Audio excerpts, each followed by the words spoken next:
নমস্কার বন্ধুরা, আপনাদের আরও একবার স্বাগত জানাই পাবলিক ভিউ কলকাতাতে। বন্ধুরা, আজকের এই ভিডিওতে আইএসএল ইন্ডিয়ান ফুটবল নিয়ে কিছু গুরুত্বপূর্ণ আপডেট দেবো। যেমন আইএসএল এ আসছে নতুন ব্রাজিলিয়ান মিডফিল্ডার প্লেয়ার। এই প্লেয়ারটাকে কোন দলে যাচ্ছে, কেমন প্লেয়ার, সমস্তটা জানাবো। তার পাশাপাশি ডিমিট্রিয়াস ডিয়ামান্টাকস, তার ভবিষ্যৎ কি, তিনি কোন দলে যাবেন, তারও আপডেটটা দেবো। জিমি ম্যাকলারেনের সঙ্গে মোহনবাগানের সই কত দূর এবং জিমি ম্যাকলারেনের কোথায় সমস্যা হচ্ছে মোহনবাগান দলে সই করার, সেটাও জানাবো। তার পাশাপাশি মোহামেডান দল নিয়ে আপডেট দেওয়ার আছে। তো অনুরোধ করে রাখছি ভিডিওটা শেষ পর্যন্ত দেখবেন এবং ভিডিওটি শুরু করার আগে একটা ছোট্ট অনুরোধ করে রাখবো, যেহেতু এইখানে আপনারা খেলার সমস্ত রকম আপডেটস পেয়ে যাবেন, তো অবশ্যই পাবলিক ভিউ কলকাতা চ্যানেলটিকে সাবস্ক্রাইব করে বেল আইকন প্রেস করে অল করে রাখবেন। তাহলে বন্ধুরা, সবার প্রথমে চেন্নাইন এফসির আপডেটটা দিই। চেন্নাইন এফসি তারা কিন্তু রাফায়েল ক্লিভিলারোকে রিলিজ করে দিচ্ছে, অর্থাৎ রাফায়েল ক্লিভিলারোকে আর সই করবে না, আর রাখবে না চেন্নাইন এফসি।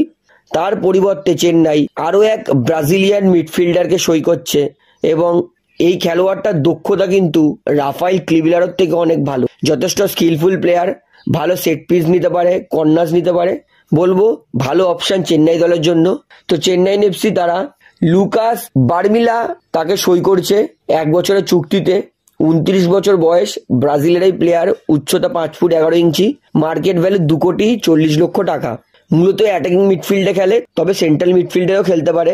অর্থাৎ চেন্নাইন এফসি তারা কিন্তু লুকাস এই ব্রাজিলিয়ান প্লেয়ারটাকে সই করছে এবং আমি কনফার্ম এই প্লেয়ারটা যদি সই হয়ে যায় তাহলে কিন্তু দুর্দান্ত স্কিলফুল খেলোয়াড় এবং চেন্নাইনের জন্য প্লেয়ারটা ভালো খেলবে, এতে কিন্তু এক ফোঁটাও সন্দেহ নেই। তবে চেন্নাই দলের সঙ্গে এর কিন্তু এখনো পাকাপাকি কনফার্ম চুক্তি হয়নি, তবে 70-80% কিন্তু আপনারা কনফার্ম ধরে নিতে পারেন এই প্লেয়ারটাকে চেন্নাই সই করবেই। তো বন্ধুরা, এইবারে আপনাদেরকে ডিমিট্রিয়াস ডিয়ামান্টাকসের আপডেটটা দেবো। অনেকদিন ধরেই শুনছি ডিয়ামান্টাকস ইস্ট বেঙ্গলে আসবে, ডিয়ামান্টাকস ইস্ট বেঙ্গলে আসবে, এবং আমিও চাই ডিয়ামান্টাকসের মতো এত ভালো প্লেয়ার ইস্ট বেঙ্গল দলে আসুক। তাহলে ইস্ট বেঙ্গল দলের গোল স্কোরিং অ্যাবিলিটি বাড়বে, ইস্ট বেঙ্গল আরও ভালো খেলবে।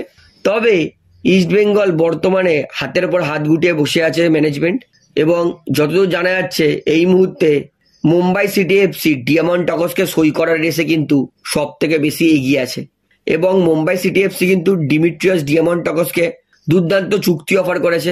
অর্থাৎ আমি বলতেই পারি ডিয়ামান্টাকস তাকে কিন্তু নেওয়ার রেসে এখন মুম্বাই সিটি এফসি অনেক এগিয়ে আছে ইস্ট বেঙ্গলের থেকে। ইস্ট বেঙ্গল ম্যানেজমেন্ট যদি এই মুহূর্তে উঠে পড়ে না বসে, যদি সঠিক চুক্তি না পাঠায় এবং সময়ের থাকতে সই না করে, তাহলে কিন্তু আবার সেই শুধুমাত্র মুখেই ডিয়ামান্টাকস ইস্ট বেঙ্গলে আসবে, কাগজ কলমে কিন্তু অন্য দলে চলে যাবে। তাই ইস্ট বেঙ্গল ম্যানেজমেন্টের কাছে এখনো সময় আছে, ডিয়ামান্টাকসকে সই করুক। ভালো প্লেয়ার, কেরালার জন্য অফ সিজন যেইখানে অ্যাড্রিয়ান লুনা ছিল না, সেইখানে নিজে গোল্ডেন বুট নিয়েছে, এটার প্রশংসা যত করবো তত কম। তাই মুম্বাই সিটি এফসি তারা কিন্তু ডিয়ামান্টাকসকে ভালো চুক্তি অফার করেছে, এবং যতদূর জানা যাচ্ছে ডিয়ামান্টাকস মুম্বাই সিটি এফসির কিন্তু কন্ট্রাক্টে খুশি।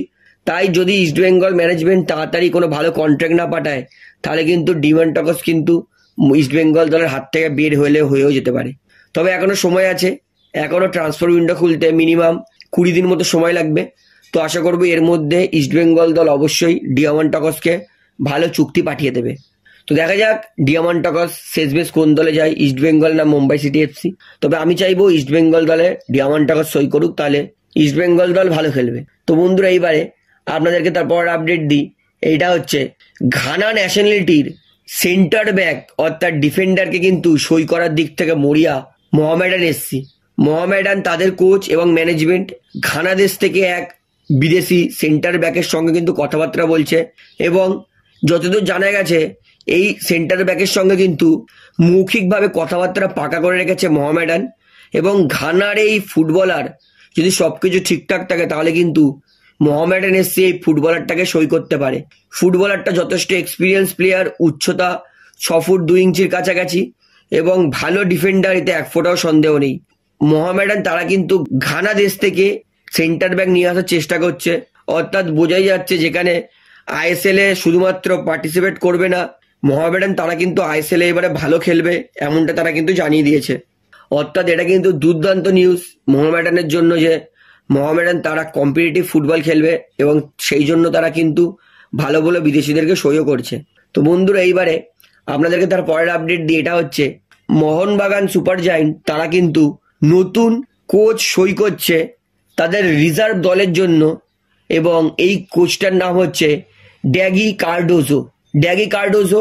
ইনি এর আগে এটিকের রিজার্ভ দলের কোচ ছিলেন এবং এফসি গোয়ার রিজার্ভ দলেরও কোচ ছিলেন। এবং ড্যাগি কার্ডোজো তার কিন্তু রেকর্ড ভালো, তিনি নতুন প্লেয়ারদের নিয়ে ভালো কাজ করতে জানেন। বাস্তব রয় তার সঙ্গে হয়তো মোহনবাগান কন্ট্রাক্ট এক্সটেন্ড করবে না এবং তার পরিবর্তে ড্যাগি কার্ডোজো তার সঙ্গে কিন্তু মোহনবাগান চুক্তি করতে পারে তাদের রিজার্ভ দলের জন্য, মানে তরুণ দল, ডেভেলপমেন্ট দলের জন্য। তাহলে বলতেই পারি বাস্তব রয়ের সঙ্গে কিন্তু মোহনবাগান কন্ট্রাক্ট বিচ্ছিন্ন করতে পারে, এর সম্ভাবনা কিন্তু প্রচুর। অর্থাৎ নিউজটা হচ্ছে মোহনবাগান তারা রিজার্ভ দলের জন্য ড্যাগি কার্ডোজোর সঙ্গে কথাবার্তা চালাচ্ছে এবং সবকিছু ঠিকঠাক থাকলে ড্যাগি কার্ডোজো হবে মোহনবাগান দলের রিজার্ভ টিমের নতুন হেড কোচ। তো বন্ধুরা, এইবারে আপনাদেরকে লাস্ট আপডেট দিই, এইটা হচ্ছে জ্যামি ম্যাকলারেনকে নিয়ে।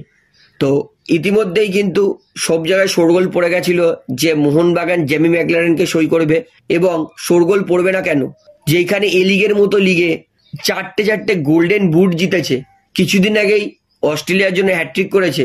অর্থাৎ জ্যামি ম্যাকলারেন আইএসএলে আসলে আমি কনফার্ম যে গোল্ডেন বুট জ্যামি ম্যাকলারেনের পা থেকে কেউ কাটতে পারবে না। এবং যেইখানে মোহনবাগান হাফ চান্স পেলেও কিন্তু জ্যামি ম্যাকলারেন গোল করে দেবে। এবং জ্যামি ম্যাকলারেনের খেলা সত্যি করে আমি ফলো করেছি এবং আমি আজ থেকে 2 বছর ধরে কিন্তু একটাই কথা বলছি, মোহনবাগান যদি জ্যামি ম্যাকলারেনকে সই করে তাহলে মোহনবাগানের জন্য বেটার হতো। তো ফাইনালি জ্যামি ম্যাকলারেনের সঙ্গে মোহনবাগান চুক্তি পাঠিয়েছে এবং আমার যতদূর মনে হচ্ছে জ্যামি ম্যাকলারেন যদি আইএসএল এ সই করে তাহলে সেটা মোহনবাগান দলেই করবে।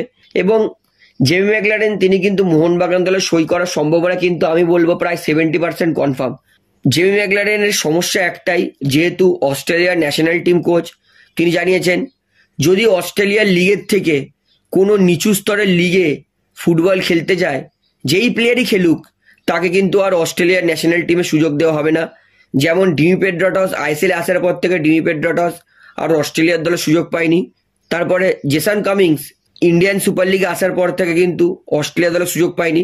সেরকম জ্যামি ম্যাকলারেনের ক্ষেত্রেও কিন্তু বলে দিয়েছে যে যদি জ্যামি ম্যাকলারেন অস্ট্রেলিয়ার লিগ অর্থাৎ এই লিগ থেকে কোনো নিচু স্তরের লিগে যায় তাহলে কিন্তু তাকে আর অস্ট্রেলিয়ার ন্যাশনাল দলে খেলার সুযোগ দেওয়া হবে না।